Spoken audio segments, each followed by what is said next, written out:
Bugun sizlar bilan biznesda pulni o'rni haqida gaplashamiz. Shunday bizneslar borki, umuman ularni pulsiz boshlash mumkin.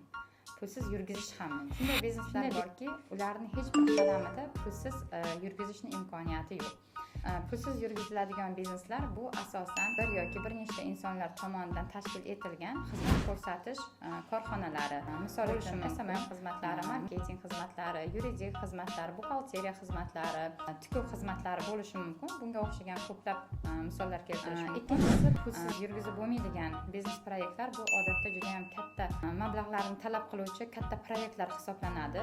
Misol uchun, katta pul mablag'larini talab qiladigan bizneslardan zavod, fabrikalar ochish haqida gapirmaymiz. Misol, hattoki kichkina restoranlar tarmog'ini ochish, supermarketlar tarmog'ini ochish, magazinlar tarmog'ini ochish odatda kattaroq mablag'lar talab qiladi. Lekin kattami, kichikmi mablag' topish hozirgi zamonda qiyin emas.